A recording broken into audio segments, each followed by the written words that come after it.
दोस्तों, आज का वह दौर चला हुआ है जब भलाई का कोई ज़माना ही नहीं है।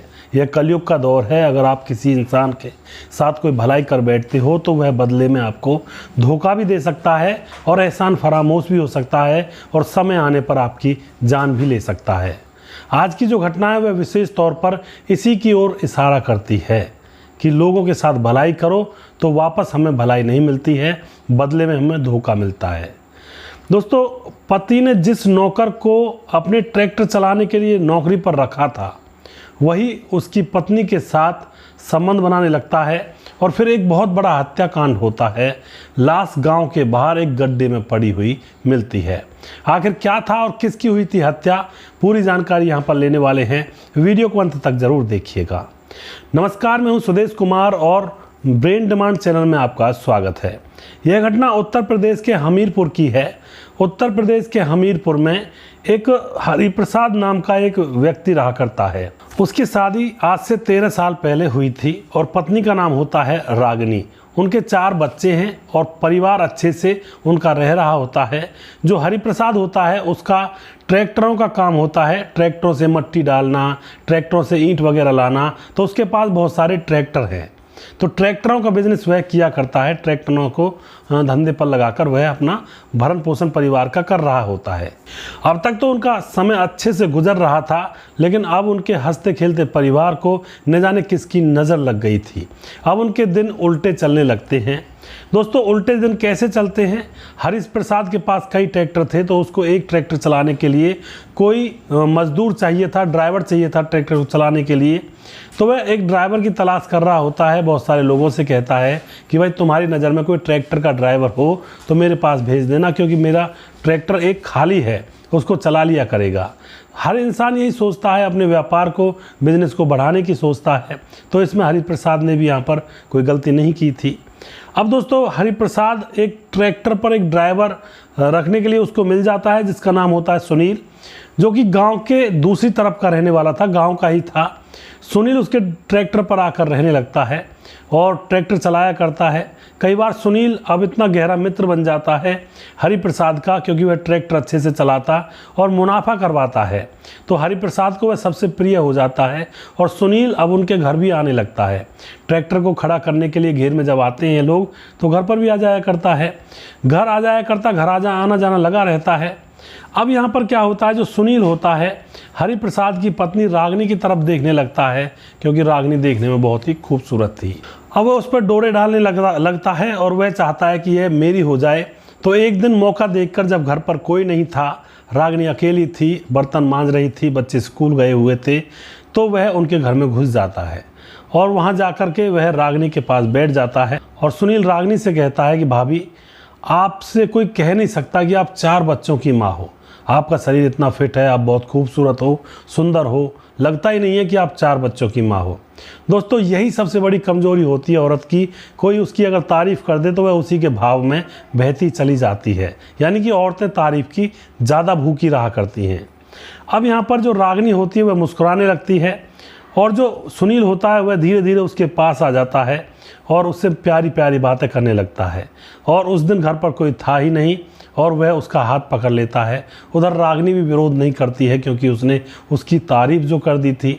दोनों कमरे के अंदर जाते हैं, दोनों के संबंध बन जाते हैं और दोनों को एक दूसरे से प्यार हो जाता है। और एक बार जब संबंध बनते हैं तो अब यह सिलसिला रोज़ रोज़ का होने लगा था।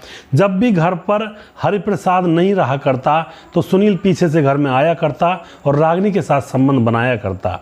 इसी तरह से मामला चल रहा होता है और 1 साल तक यह मामला चलता रहता है। और जब 1 साल गुजर जाता है तो सुनील कहता है कि भाभी, अब तो मैं तुम्हारे साथ रात में भी रहना चाहता हूँ, तुम्हारे बगैर रात नहीं कटती है मेरी।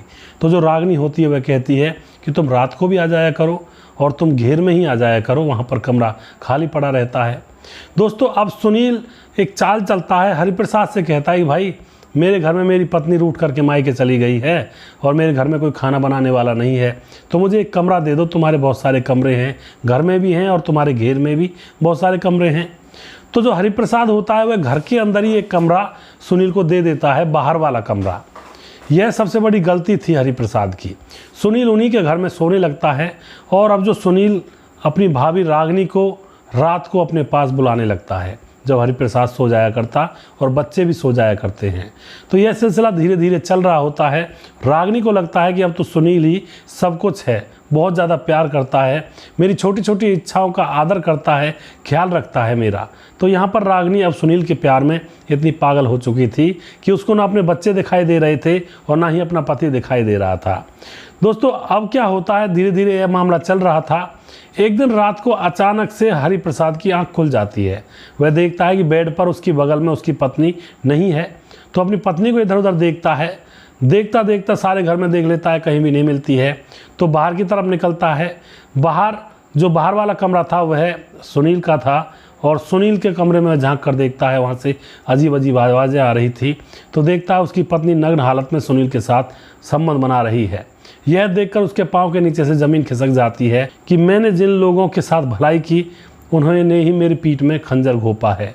दोस्तों वह एकदम से दरवाज़ा खोल देता है और इतने वह कुछ कहता तो इतने में ही जो रागिनी और सुनील होते हैं एकदम खड़े होते हैं, उसको अंदर की तरफ घसीट लेते हैं और उसका गला दबाकर उसकी हत्या कर देते हैं। उसके बाद इस घटना को वह एक्सीडेंट दिखाना चाहते हैं तो ट्रैक्टर से बांध करके घसीटते हुए गांव से बाहर ले जाते हैं और एक गड्ढे में उसकी लाश को डाल देते हैं और फिर वापस से घर आ जाते हैं। सुबह जैसे होती है तो वह रोने पीटने लगती है, मेरा पति कहाँ गया, आया ही नहीं था। पुलिस आती है, गांव वालों को सब मिलता है गड्ढे में। पुलिस आती है, छानबीन करती है और यहाँ पर सभी से पूछताछ करती है। पुलिस को कोई क्लू नहीं मिलता है। लेकिन उसी साल उस गांव के सरपंच ने पूरे गांव में सीसीटीवी कैमरे लगवाए थे। तो पुलिस को बहुत अच्छा मौका मिल जाता है। सारे सीसीटीवी कैमरे खंगालती है तो पता चल जाता है पुलिस को कि उसकी पत्नी रागिनी और रागिनी का प्रेमी सुनील ट्रैक्टर की लिफ्ट से बांध करके हरिप्रसाद को घसीटते हुए उस गड्ढे की तरफ लेकर गए हैं और उसमें डाला है। दोस्तों इन दोनों को पकड़ लिया जाता है, अच्छी तरह से इनकी खातिरदारी की जाती है। तो यह अपना मुंह खोलते हैं और बता देते हैं कि यह हमारे प्यार के बीच में आ रहा था, इसलिए हमने इसको रास्ते से हटा दिया। तो दोस्तों यह जो हवस का खेल है, इसके आगे कोई किसी का कुछ नहीं होता है। ना ही रागिनी को यह था कि मेरे बच्चे भी हैं, मेरा पति है और मैं कर क्या रही हूँ। तो यहाँ पर आजकल कलयुग का दौर है, बड़ा बुरा वक्त चला हुआ है। थोड़ा सा संभल कर रहें और थोड़ा सा सोच समझकर और सावधानी से रहें। आज के ज़माने में जिनके साथ भलाई करते हैं वही पीठ में खंजर घोंप देते हैं। तो भलाई भी सोच समझ कर करें और घर से बाहर ही रखें उस भलाई को। कोई यार है, दोस्त है, कोई भी अजनबी है, घर के अंदर प्रवेश ना करने दें। क्योंकि कोई भी आजकल तो ज़्यादातर यार दोस्त घर के अंदर मलूक माताओं बहनों को देखकर बैठना उठना स्टार्ट करते हैं, जिससे कि अपनी गंदी नीयत को पूरा कर सकें। तो ऐसे यार दोस्तों से सबसे पहले बैठक ना बनाएं और अगर बना भी रखी है तो उनको घर से बाहर ही, बस घर से बाहर ही उनकी एंट्री होनी चाहिए। उसके अलावा घर के अंदर तक हर इंसान को नहीं आने देना चाहिए। तो दोस्तों यहाँ पर जो भी हुआ बहुत बुरा हुआ उस शख्स हरिप्रसाद के साथ। और ये जो प्रेमी प्रेमिका थे ये भी जेल में रहेंगे। हरिप्रसाद जान से गया और जो बच्चे थे 4 रागिनी और हरिप्रसाद के, वे अनाथ हो गए। वे किसके सहारे जिएंगे। तो मज़ा कोई लेता है, सज़ा भुगतती है पूरे परिवार के लोग। तो यह बहुत गलत है। सावधान रहें, सतर्क रहें। अगला प्रोग्राम मैं जल्दी फिर से लेकर आऊँगा। तब तक आप देखते रहिए ब्रेन डिमांड चैनल। जय हिंद, जय भारत।